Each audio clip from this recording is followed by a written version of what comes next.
अगर आप diabetic patient हैं तो आपको अपनी विटामिन्स के बारे में ज़रूर जान लेना चाहिए कि कौन से ऐसे विटामिन्स हैं जो आपको रेगुलर बेसिस पे अपनी डाइट में इनकॉर्पोरेट करने चाहिए।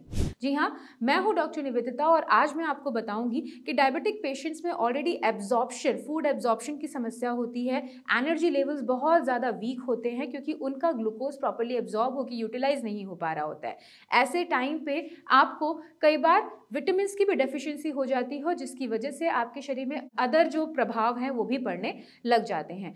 तो चलिए जान लेते हैं कि ऐसे कौन से विटामिन हैं जो आप ध्यान रखें कि आपकी रूटीन में शामिल हो। आप अपनी जो फूड आइटम्स हैं इस तरीके से चूज करें, अभी जो मैं आपको बताने वाली हूँ विटामिन वो आपको प्रचुर मात्रा में मिले। जी हाँ, सबसे पहले अगर हम बात करें तो विटामिन सी आपको प्रचुर मात्रा में मिलना चाहिए। विटामिन सी बेसिकली आपकी इम्यूनिटी को इंक्रीज करता है, इन्फ्लेमेशन को कम करता है और इंसुलिन सेंसिटिविटी को बढ़ाता है। ये तीनों ही चीजें बहुत ज्यादा जरूरी हैं क्योंकि डायबिटिक पेशेंट्स में इंसुलिन सेंसिटिविटी की ही मेन प्रॉब्लम आ रही होती है और आपके पैनक्रियाज में और अदर बॉडी ऑर्गन्स में सूजन आ रही होती है।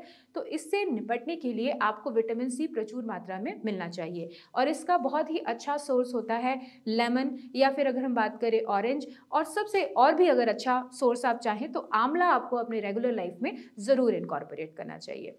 साथ ही साथ अगर हम बात करें विटामिन B12 की तो ये एक नर्व टॉनिक है, नर्व विटामिन है। तो विटामिन में B12 आपको स्पेशली आपके बॉडी में प्रचुर मात्रा में होना चाहिए क्योंकि आपने देखा होगा डायबिटिक नेफ्रोपैथी, डायबिटिक न्यूरोपैथी और डायबिटिक रेटिनोपैथी ये मेनली आपके शरीर में ज़्यादा होती है। अगर आप डायबिटिक पेशेंट हैं तो विटामिन B12 का होना बहुत ज़्यादा ज़रूरी है ताकि आपको डायबिटिक न्यूरोपैथी कम से कम डेवलप हो। और इसका सबसे अच्छा सोर्स होती है मेथी। तो मेथी आप अपने डाइट में ज़रूर इनकॉर्पोरेट करें। और आप जानते ही हैं डायबिटिक पेशेंट को अगर मेथी ज़रूर खाने के लिए बोला जाता है क्योंकि ये शुगर के लिए भी बहुत अच्छी है, आपके शुगर लेवल्स भी बहुत ज़्यादा कम करती है, मेटाबॉलिज्म को इंक्रीज करती है और आपकी इंसुलिन सेंसिटिविटी को भी बढ़ाती है। इसके साथ में अगर हम बात करें विटामिन के की तो विटामिन के आपके ब्लड के लिए बहुत ज़्यादा ज़रूरी है क्योंकि ये भी इंसुलिन सेंसिटिविटी को बढ़ा रही होती है। इसे आप डिफरेंट ग्रीन लीफी वेजिटेबल्स में पा सकते हैं, पालक, केल या फिर अगर आप बात करें broccoli,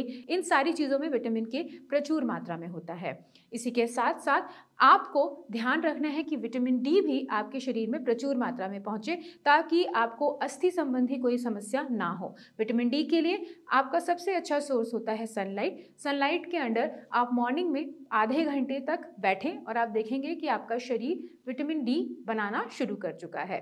last but not least अगर हम बात करें तो विटामिन ई की बहुत ज़्यादा ज़रूरत है आपके शरीर को। विटामिन ई आपके स्किन के लिए, आपके हेयर के लिए, आपकी ओवरऑल इम्यूनिटी के लिए बहुत अच्छा होता है और इंसुलिन सेंसिटिविटी को भी बढ़ाता है।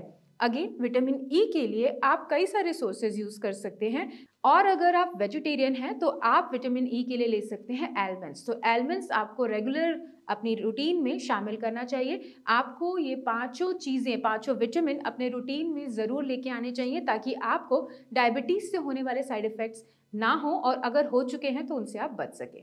अगर आपको डायबिटीज़ से रिलेटेड कोई भी समस्या है और आपके जहन में कोई प्रश्न है, कुछ आपको चीज़ें पूछनी हैं, तो आप हमें कमेंट सेक्शन में कमेंट करके या फिर दिए हुए नंबर पर कॉल करके जानकारी प्राप्त कर सकते हैं। मैं और मेरी टीम पूरी तरीके से कोशिश करेगी आपकी हेल्प करें। नमस्कार।